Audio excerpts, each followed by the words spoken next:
So I don't know a large amount about Once on This Island, so I just wanted to ask you if you could just give me a really brief kind of breakdown of what the play or the musical is about. Yeah. The super succinct answer is it's a Caribbean version of The Little Mermaid.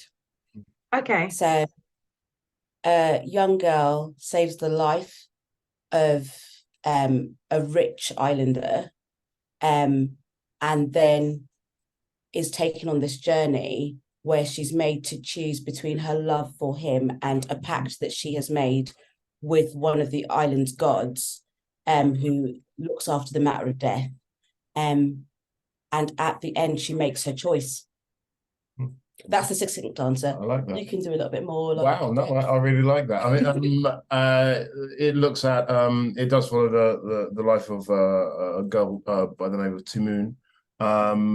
It looks at the different power struggles or structures within an island that is split by wealth on one side and poverty on the other. Also split on the lines of colorism as well. So we see a caste system divide, and that plays out throughout the play. The peasants on the island, who are the darker skinned people, have a lot of belief systems that are based around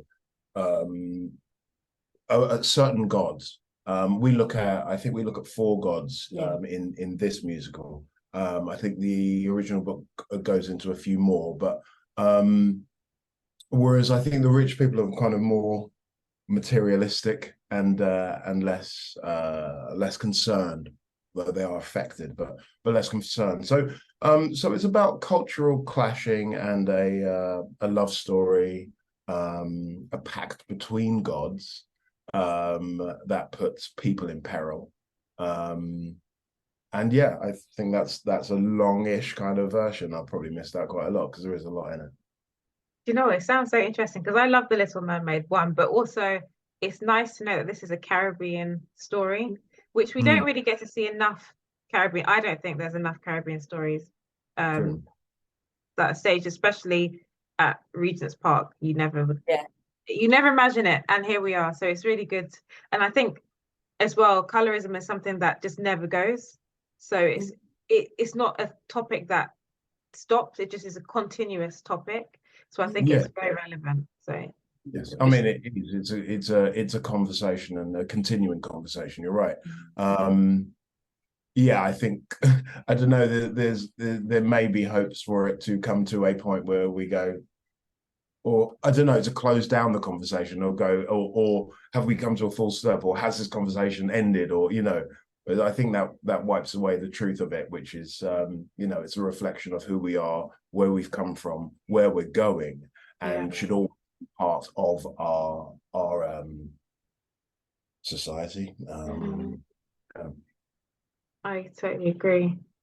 I have a question for you, Natasha, if that's okay.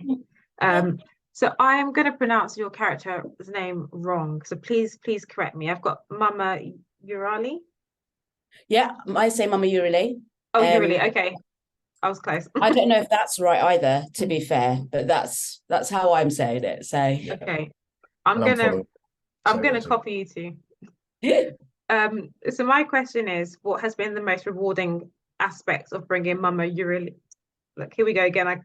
Urali to life. Yeah. And how has she personally inspired you?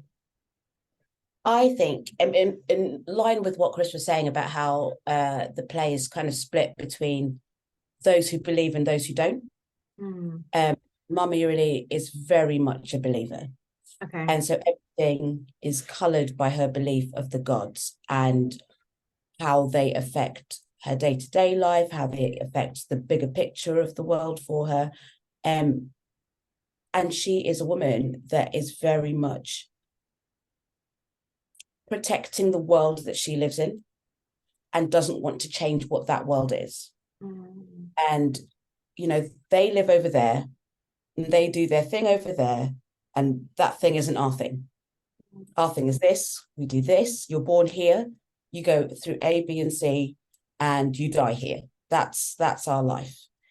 And that doesn't sound inspirational, especially when you have a character like Timoon who's so aspirational and she just wants to change everything. But that stability, that security, that groundedness in a person, I think it's been very useful for me because I'm not naturally that type of person. I live up here somewhere. I'm like, if I wasn't tied down, I'd float off. So I have far more in common with Timoon in the aspect of daydreaming. Like I can like disassociate so much. So Mama Yurili being so grounded and so present, even if that presence comes from a place of fear, it gives such a strength to you because you know what the right path is. There isn't a question about what the right path is. The right path is this path. Yeah. There's no grey. Yeah. You know, this is it. And that is very comforting in a way. We've been living in a world where everything has been like, for the last 3 years of like smack. And she's just like, no matter how many smacks she receives, that is the path. And that is, there's so many pros and cons to that, because I agree. I think we live in a world where we have to constantly keep changing and we're constantly feeling like we have to figure out things all the time, and all this comparison and just trying to be everything that we may not need to be. Whereas Mama Yurili is literally focused on just fulfilling that role that she's meant to fill. So yeah, it's interesting. That's very interesting. Chris, I have a question for you, which is so you play Tonton. I do. And so Tonton, from what I've read, has a special bond with little Timoon. Timoon. And I just wanted to find out how you portray the bond on stage and what do you think it represents to the context of the play. It's a great question. Well, we have 6 girls playing the various Timoons throughout the run. So actually, I mean, it kind of changes with each one because they're really, I mean, they're great. They're really, really talented. And they feed a lot to the story, and therefore, because their energies are so different, it's easier to play different things, off them because it's quite informative. But I think that Tonton's role, I mean, he starts the piece in a kind of, he has a kind of angst against the gods that he has followed for some time at this piece, and this story is it's a look at letting go, that parenting thing that I guess you have to do, which is at some point you have to accept that the child you have raised has been raised.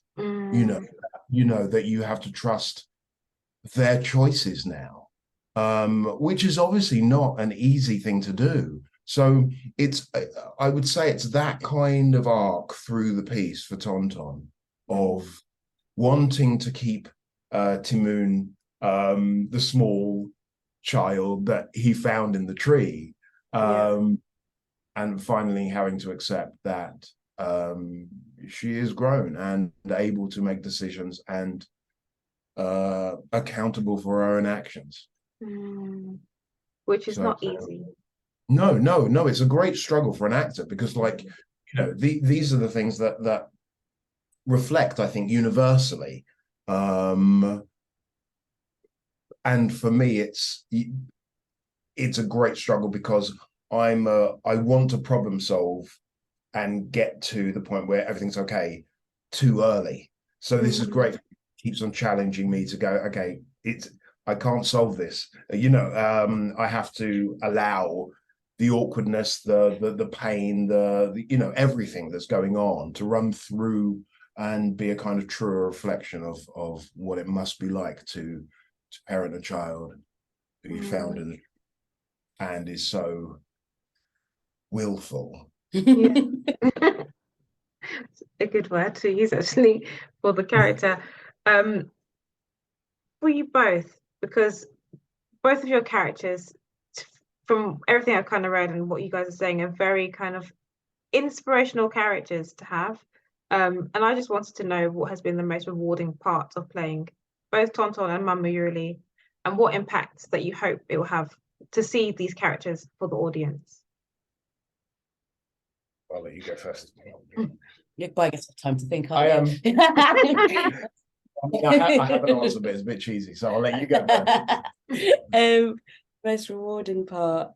I think, I don't know if it's happened yet, and I think it will come, but I think it's sharing those relationships with other people, or the relationship that we built both with the young Tamoons and with Gabby, who's playing like grown up Tamoon, even though Mama Yuli's eyes, she's not grown at all. But like, it's rare, I think, you get to see wholesome family relationships within Black families. Yeah. And this relationship is really wholesome. And you'll recognize, for those that are parents, I'm not a parent, but for those who are parents, they will recognize that struggle with dealing with a teenage daughter. And because you see the young Tamoon first, you'll see the little girl turn into a woman. And so I think for a lot of Black women, we'll also see that journey and that relationship with our mothers. And what that means. There was a moment in rehearsal. Actually, this is quite rewarding. There was a moment in rehearsal where we do this thing where we have to write actions, our director calls them spices, of how we'd like to play individual lines. And there was a moment, we did one of the songs, Pray, in rehearsal, and Gabby came up to me afterwards and she said to me, was one of your spices to command? And I was like, yeah, how did you know? And she went, because one of mine was, but not at the same point, but later on in the same song. And she was like, oh, and that's the point where you realize that you've become your mum. But of course she would have a similar reaction to something. And I was like, yeah, I know. Because I realized a couple of weeks ago that I was becoming my mother. And that's not necessarily a bad thing, but you know, there are those things where you start to recognize yourself in other family members. And I think there's something that both Mama and Tonton provide that will provide an audience in just seeing that really wholesome family relationship and how that dynamic plays out and what happens when they have to let that person go. You know what? It's so interesting that you said about that we don't often see Black families being wholesome, especially in the UK. It's usually, and it's something that really frustrates me, especially with theatre. You see plays and they might touch on a Black family, but it's never wholesome enough. There's always something going on that makes it very fragile rather than anything else. So I can just that alone, I think, is really important for everyone to kind of see. Yeah. And how about you, Chris? Okay, so I'll get this out of the way because I know how bad you are with compliments. But working with Natasha is well, it's been I've had a long career, or quite a long career. I've been working for many years, and it's rare to make connections like I have made here with the company, and especially with Tasha, who it's a joy to work with. So so that I would say for sure. Also, no, see, but also this theatre, I came to this theatre a few years ago. I think it was 2014 was the first time I came along. I saw Porgy and Bess, and I found the experience. It blew me away because it was outdoors, because Porgy and Bess had such a richness of you get these kind of energies around prayer and belief system and religiousness. I'm not sure that that's the right term, but anyway, that echo through Afro-Caribbean history, and to see that come alive on stage was astounding for me. And there was a moment where, I don't know, there was a moment where I noticed some leaves by the steps. I sat by the steps, and some leaves on the steps, or just a handful of them, because there was a light wind, started dancing, you know, as something. And there was something so magical about that moment of that connection. So to be here, you know, I'm loving it. I you know, and yeah. Yeah. But yeah. So there's many moments throughout rehearsals, but honestly, I haven't been able to see the wood from the trees because there's so much information to take in. Yeah. So at one point we will be able to truly enjoy this and cherish it. You know, when we open. Yeah, when we open, when the show's off.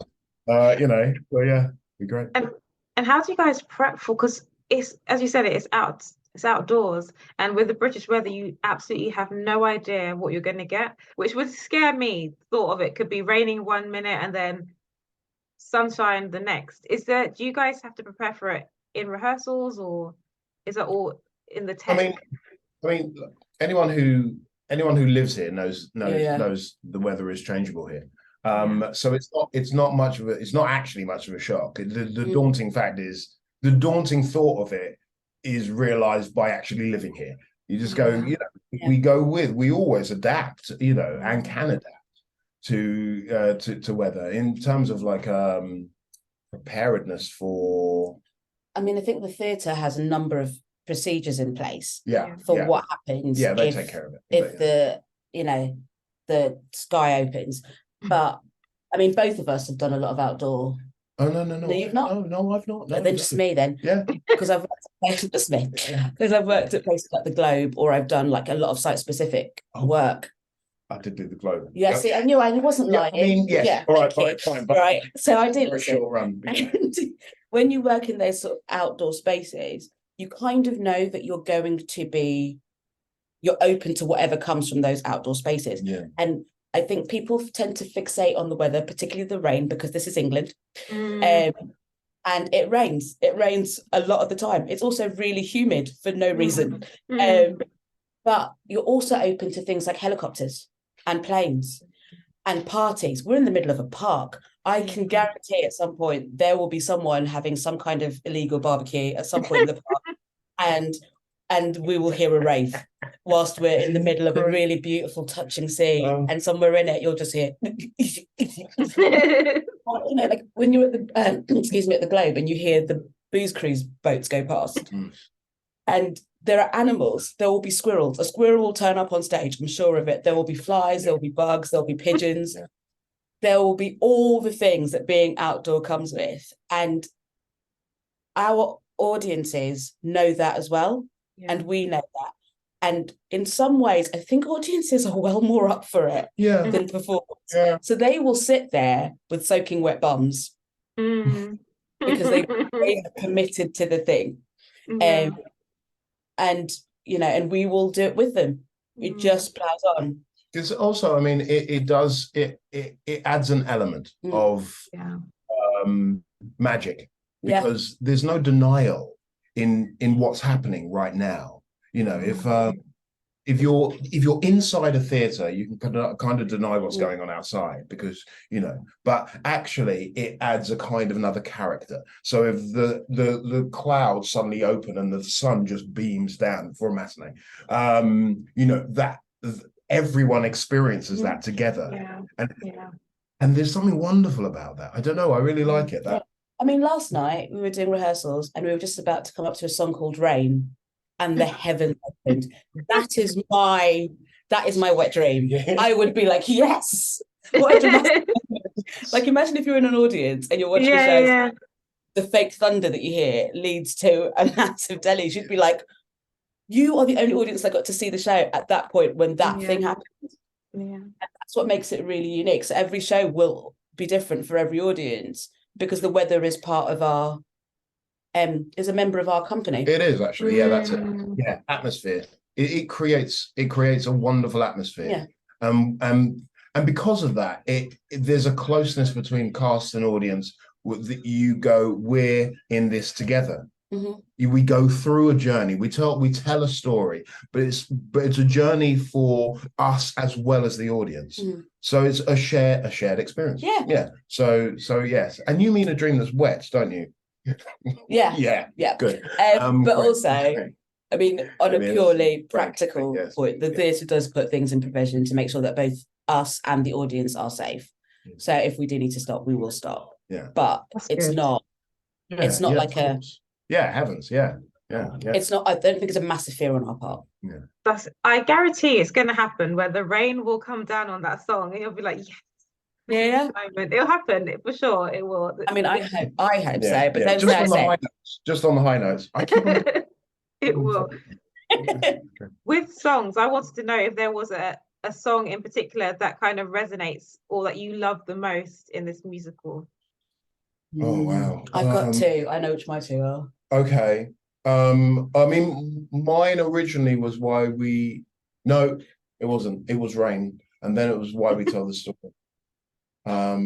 Yeah. What about you? I was lucky enough to see Gabby perform Waiting for Life to Begin at the What's on Stage Awards as a part of the announcement for the show. And I love her singing that song. I never get bored. I never will get bored. Like, I loved it so much that when I met her, I was fangirling. That was the most amazing thing I've ever seen in my life. And your skin's so soft. What's happening? I was so excited.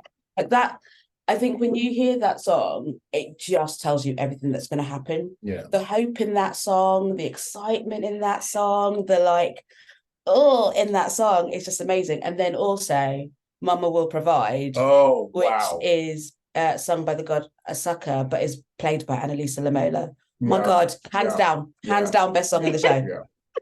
And it's a great song anyway, but Annalisa doing it is just, I mean, hands down. I should have said, I mean, like, why are we here? It's kind of it's a rarity. I haven't been in theatre for a few years, so it's so good to be around a group of so talented people that I can just sit back and watch them every single time they do. I'm just in awe. So there is a cast here that is stunning. They will blow you away. So enjoy. Are you coming along? I hope you're coming along to see this. Definitely good. I'm gonna watch this no matter what. Great. Rain or shine, I will be there. It's gonna be honestly, the score for this show is beautiful. So picking one song is hard anyway. But like, it's such a beautiful musical and it's short. Yeah, true. You know what? How long? 19 minutes. About 90 minutes, no interval, just straight on, tell the story. You know, if there's no stops, it starts at 8, you're out at 9:30, time for the pub, last train home. That's the best. Like. You know, I always say I wish all plays were 90 minutes straight with no interval, because there is I just please, I just want to watch it, but also get home at a reasonable time. 3-hour plays. I hear that. I have one more question on the play itself, which is there anything in particular you would want your audiences to take from the play? Like a certain message or feeling? That is a really good question, isn't it? Yeah. I think this play has a lot, it's got a lot in it. Yeah. So even though it's 90 minutes, a lot happens in that 90 minutes. And it touches on so many aspects of our community that we either don't like talking about, or we don't want to, that we avoid talking about, that we don't want to deal with, or that are triggering for us. And I think there'll be something for every person, and not every person will feel the same way about something. Yeah. And it's also, Ola has chosen to set this in Haiti specifically. And all that comes with all the stuff that's happened in Haiti. Yeah. And how it at one point is held as a beacon of blackness, and then also like demonized for its blackness at the same time. So there's lots of that going on. And the underlying the story is also the story of love and hope and joy. And part of the research that we did about Haiti was they have this thing called Carnival. And you know, in my head I was thinking about Notting Hill and stuff like that, but it's deeper than that. It's used as a way to tell the story of the things that have happened to Haiti, but also as part of the healing process and as part of the forgiveness process, because they've had to, I mean, like lots of Black nations, they've had to deal with a lot of stuff. Yeah. And I think that is as much a part of this story. And I don't know what the answers are that you're supposed to come away at the end. Yeah. But I think there are thoughts that will and should come up for people. And I have no answers now, and we've been through this process for weeks. But there are definite things that it's caused me to think about, or elements of things that have been reflected back to me that I hadn't thought of. Yeah. And our cast also is a combination of all of the shades.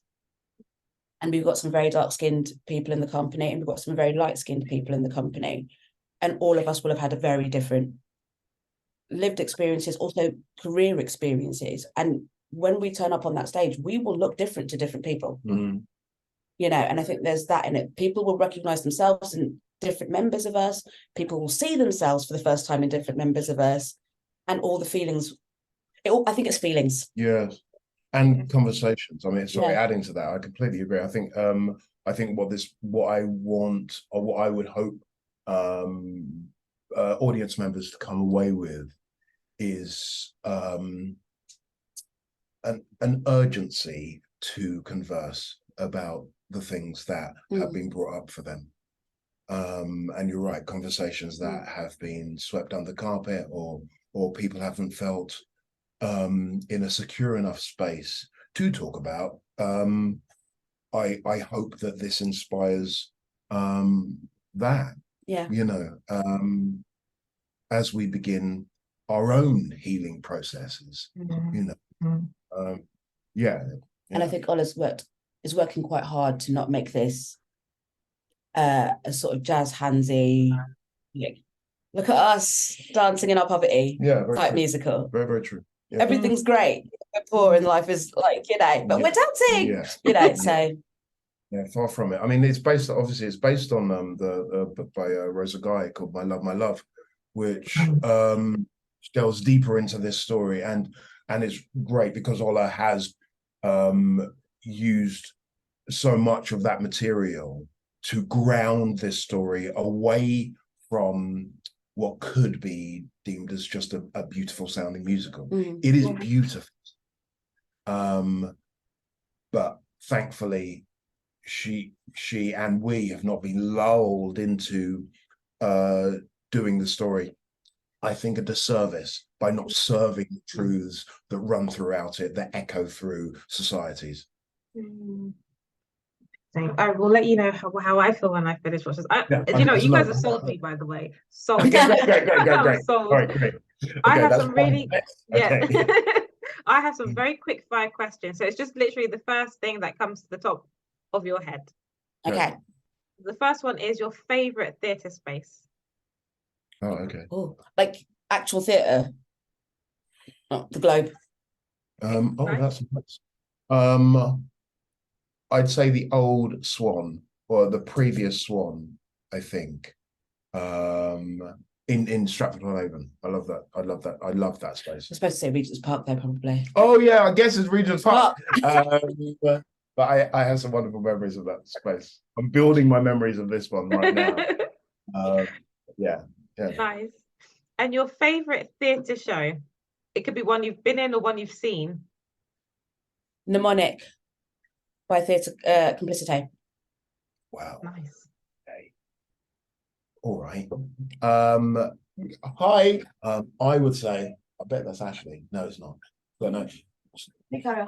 Yeah. Can you? Yeah, we just don't. Thank you so much. Super. Cheers. Delivery of costume as we Oh. prep for. So I would say, I mean, right. So my favorite play is Harry Potter and the Cursed Child. My favorite musical. Maybe Book of Mormon. Maybe. Okay, Don't know. nice. Yeah. Dream guest. So someone you would like to watch the musical and they can be dead or alive. Maya Angelou. Rosa Guy. Nice. Nice. Rosa Guy, the writer of My Love, My Love. Very nice. And two more, 5 questions. Your proudest moment, sorry, your proudest career moment to date. This job, I've never done a musical before, and this is my first time. And look at Nice. this, and it's a great musical to have as your first time as well. It's awesome. Mine was a little bit naughty. It's also a name drop, so I apologize. Favorite moment is playing Wink Murder on stage in Sister Act with Whoopi Goldberg playing Wink Murder at me just as I step into my entrance light. No, literally, it's just drop a name. But yeah, that was I think, yeah, I think so. Oh, yeah, with Whoopi as well. That's awesome. Yeah. And my last one for you is the person who's had the greatest impact on your career.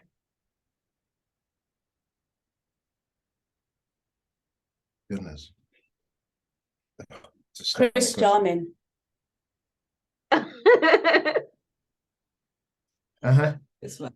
Just levels of cheese there. Just great.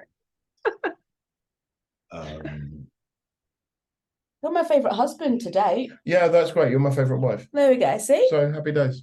Good. Sorted. I'm not going to say you though. That's fine. I'm going to think you, but I'm going to say Colin Cook, who taught me at drama school, and yeah, was just an amazing mentor. So yeah, I'd say. Nice. No, that's lovely. That I just want to say thank you so much, both of you. You guys have such amazing energy, by the way. Thank And you. I cannot wait. This time in the morning, amazing. Wow, I know. thank On the coronation Saturday, you guys have been Yeah. absolutely amazing. Oh, yeah. Oh, yeah, that's happening. Oh yeah, okay. Thank you. Right back at you. Yeah, Real thank easy. you. and Thank you. serious. Yes, Christina. Thank you. No, thank you. And I when you come along, say hi, yeah, please. definitely. I will. I'll come and say hi, and I cannot wait to watch it. Great. Hopefully, it'll be on the day when it rains down.